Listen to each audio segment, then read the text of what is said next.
Presiden Prabowo Subianto melakukan lawatan ke 5 negara di Timur Tengah, yaitu Uni Emirat Arab, Turki, Mesir, Qatar, dan Yordania. Selain menjajaki kerjasama bilateral dan strategis, Prabowo juga mengangkat isu Gaza dalam perjalanannya kali ini. Apa makna dibalik lawatannya di tengah gejolak geopolitik dan perang dagang yang saat ini sedang terjadi? Murni hanya untuk penjajakan kerjasama atau sambil menyelam air terdapat maksud lain? Akan saya diskusikan bersama dengan Wakil Pemimpin Redaksi CNN Indonesia, Revolusi Riza.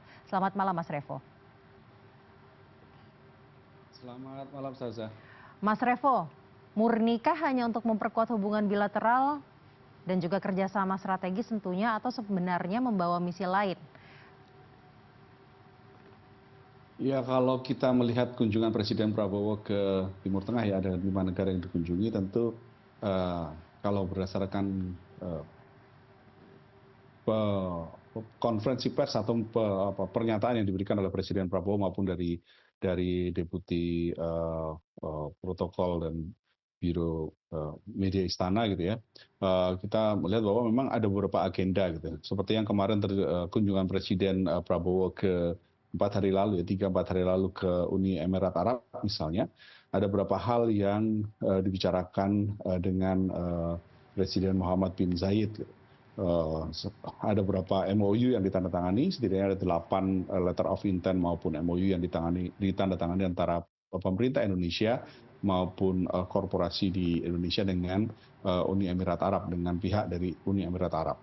Nah, dalam pernyataannya Presiden Prabowo juga menyampaikan bahwa kunjungan ke beberapa negara Timur Tengah ini tidak hanya sekedar untuk kerjasama di bidang ekonomi maupun di bidang lain gitu ya, tapi juga ada beberapa hal terkait dengan situasi geopolitik yang terjadi di kawasan Timur Tengah. Dalam konteks ini tentu saja tidak bisa melepaskan diri dari apa yang terjadi di Gaza, Palestina.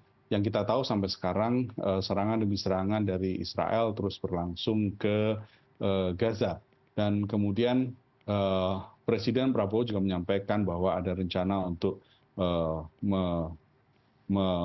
mengungsikan sejumlah penduduk Gaza, 1.000 penduduk Gaza yang saat ini mengalami luka atau mengalami persoalan medis ke Indonesia untuk dirawat dan kemudian dikembalikan lagi ke Palestina. Nah, ini mungkin beberapa hal yang kemudian menjadi pro kontra juga di kalangan beberapa pihak di Indonesia terkait dengan relokasi warga Gaza. Beberapa mendukung, tapi banyak juga yang kemudian seperti yang terjadi di dialog kita dengan Profesor Hikmahanto Juwana kemarin ya Saza di program Prime News juga, bahwa usulan ini atau ide atau apa yang dikatakan oleh Presiden Prabowo ini tidak tepat timingnya gitu ya, karena hal ini kemudian justru akan membuat posisi Indonesia akan dinilai sebagai proksi US gitu. Dan ini memang diharapkan oleh Israel ketika kemudian warga Gaza meninggalkan wilayah Gaza, karena memang itu yang diharapkan oleh Israel. Nah, tapi memang seharusnya kalau misalkan kita melihat kembali ke kunjungan Presiden Prabowo ke Timur Tengah, yang kita harapkan tentu adalah kunjungan Presiden Prabowo ini bisa mendatangkan hal baik buat Indonesia, dan so far kalau kita melihat sejauh ini ya, dengan adanya beberapa MOU misalnya ditandatangani dengan pemerintah Uni Emirat Arab misalnya, dan kemudian kemarin ketika ada sambutan-sambutan yang cukup meriah di Turki, dan juga lawatan ini masih terus berlangsung sampai ke Yordania, yang kita harapkan ada beberapa hal positif yang bisa diambil oleh Indonesia. Dan terkait dengan geopolitik, yang kita harapkan tentu adalah lobby-lobby yang dilakukan oleh Presiden Prabowo ke negara-negara Islam di Timur Tengah ini juga bisa membawa dampak positif terkait dengan situasi keamanan yang terjadi di Timur Tengah. Kita harapkan terutama di Palestina, semoga persoalan yang ada di Palestina ini, dukungan-dukungan dari negara-negara Arab tentu sangat penting, dukungan-dukungan dari negara Timur Tengah dan Turki tentu sangat penting untuk mewujudkan perdamaian di Palestina. Seharusnya. Mas Revo, di samping wacana evakuasi yang kemudian dikhawatirkan menjadi upaya terselubung untuk bargaining power, sebenarnya dengan kunjungan-kunjungan yang dilakukan oleh Presiden Prabowo ke 5 negara di Timur Tengah ini bukan negara-negara yang lemah, adalah negara-negara yang kuat. Apakah hal tersebut juga bisa menaikkan bargaining power atau persepsi Indonesia di kancah geopolitik, terutama bagi Amerika Serikat? Ya, seharusnya kalau kita lihat kan sebenarnya beberapa negara ini termasuk yang paling sering dikunjungi oleh Presiden Prabowo semasa menjabat sebagai baik itu ketika sebelum menjadi presiden maupun setelah menjadi presiden Indonesia gitu. Ke Mesir, kemudian Uni Emirat Arab, eh, Turki dan oh, Yordania merupakan negara yang cukup sering dikunjungi, relatif cukup sering dikunjungi oleh Presiden Prabowo. Semasa menjadi Menteri Pertahanan, Presiden Prabowo sudah melakukan lawatan ke negara-negara tersebut, gitu ya. Dan kemudian ketika baru dilantik menjadi presiden, Pak Prabowo kan juga sudah melakukan lawatan pada waktu itu terbang ke Mesir, Turki dan beberapa Mesir, Turki dan Yordania. Beberapa waktu yang lalu juga Presiden Recep Erdogan, Presiden Turki juga berkunjung ke Indonesia dan ini merupakan kunjungan balasan. Nah, kalau kita melihat memang di tengah, kalau kita melihat saat ini kan poros dunia itu sudah bergeser gitu ya, dengan kemunculan kekuatan seperti Republik Rakyat Tiongkok misalnya menjadi salah satu poros kutub dunia gitu, terutama dalam hal perekonomian. Bisa dikatakan bahwa poros-poros dunia ini kan Cina, kemudian selain dari Amerika Serikat yang sudah mendominasi selama puluhan tahun gitu, munculnya Cina gitu ya.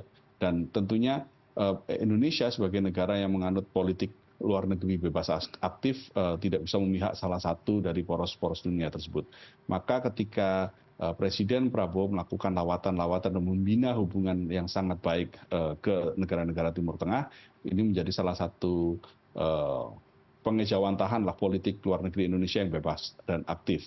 Apalagi kemarin ketika berbicara di parlemen Turki, Presiden Prabowo juga menyinggung lagi tentang bagaimana pentingnya Global South ini supaya kita tetap memiliki peran yang cukup aktif dan tidak memihak dalam salah satu kutub saja. Dan membuat keberimbangan yang baru negara-negara Global South supaya lebih bisa mempunyai peran dalam kancah perpolitikan internasional.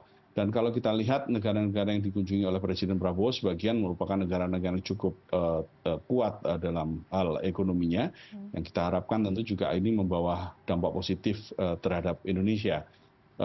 Ketika dengan Uni Emirat Arab misalnya beberapa MOU terkait dengan pertanian, peternakan dan juga pembangkit pembangkit listrik gitu ya, tenaga surya ditandatangani antara Indonesia dengan Uni Emirat Arab. Dan ini yang kita harapkan tentu nantinya juga akan berdampak positif bagi perekonomian di Indonesia. Selebihnya kemudian kita tahu bahwa negara-negara yang dikunjungi oleh Presiden Prabowo merupakan negara-negara yang cukup penting di wilayah Timur Tengah, dan di tengah situasi Timur Tengah yang saat ini memanas, baik itu terkait dengan isu Palestina dan juga relasi antara Amerika, Israel, dan Iran yang saat ini tengah memanas terkait dengan nuklir, maka kita harapkan bahwa negara-negara lain di Timur Tengah ini bisa turut berperan aktif untuk menjaga supaya kawasan-kawasan di Timur Tengah ini terjaga perdamaiannya. Nah, tentu saja ini yang selalu juga disampaikan oleh Presiden Prabowo dalam pernyataan persnya di tengah lawatan, yang tentu kita harapkan bahwa perdamaian di Timur Tengah, kondisi geopolitik di Timur Tengah yang saat ini masih terus memanas bisa diredam dan ditekan supaya perdamaian di kawasan Timur Tengah yang cukup sentral ini terutama dalam pasokan minyak misalnya dan beberapa sumber daya alam yang lain itu perdamaiannya, situasi geopolitiknya tetap tertata dengan baik sehingga perekonomian global turut terjaga dengan baik pula. Itu yang kita harapkan tentunya, Sasa. Mas Revo, kalau begitu apa sebenarnya maksud dari kunjungan kali ini? Karena kalau kita melihat kondisi di Timur Tengah masih panas, kemudian kondisi geopolitik dan juga perdagangan ekonomi di Barat versus Amerika Serikat, katakanlah versus dengan Tiongkok semakin memanas. Justru di momen ini Presiden Prabowo memutuskan untuk melakukan lawatan ke Timur Tengah dengan berbagai agendanya. Apa maksudnya? Kenapa momen ini yang dipilih dan apakah momen ini justru menjadi momen yang penting? Ya tentu saja setiap lawatan ke luar negeri, kunjungan kenegaraan pasti memiliki makna yang strategis, Sarja. Yang kita harapkan tadi tentu bisa membawa dampak positif buat Indonesia. Tapi kalau kita melihat kunjungan-kunjungan yang dilakukan oleh Presiden Prabowo dalam beberapa negara kemarin, memang nuansa perdamaian geopolitik yang lebih terasa.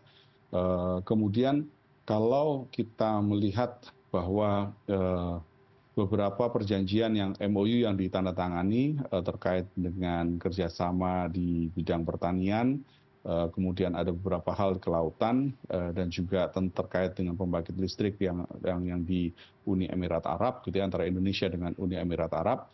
Nah, yang kita harapkan tentu adalah Presiden Prabowo tentu melihat, pemerintah tentu melihat bahwa negara-negara Timur Tengah ini merupakan negara-negara yang kalau bicara tentang hubungan timbal balik ekonomi dengan Indonesia, maka kita harapkan bahwa ini membawa dampak positif terhadap perekonomian di Indonesia. Hal lain misalnya kita tahu bahwa Menteri Pertanian menyusul untuk ikut berkunjung ke Yordania, gitu.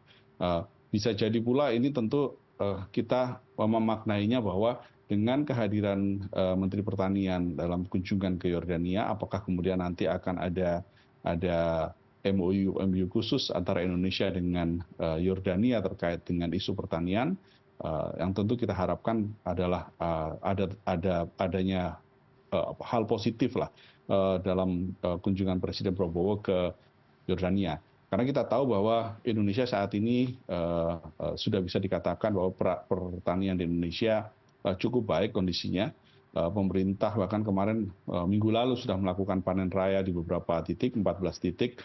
Dan kalau kita melihat capaian-capaian produksi beras misalnya di dalam 3 bulan terakhir selama tahun 2025, Indonesia mengalami lonjakan yang cukup tinggi dalam produksi beras nasional, yang pemerintah sangat yakin dalam tahun ini swasembada pangan, swasembada beras akan tercapai. Itu yang selama ini pemerintah selalu menggadang-gadang bahwa produksi beras nasional pada tahun 2025 ini bisa dikatakan sudah bisa terpenuhi dari dalam negeri. Sehingga kemudian bisa jadi kalau misalkan produksi nasional sudah di atas rata-rata kebutuhan konsumsi, maka akan ada kebutuhan ekspor ke negara-negara sahabat, gitu ya.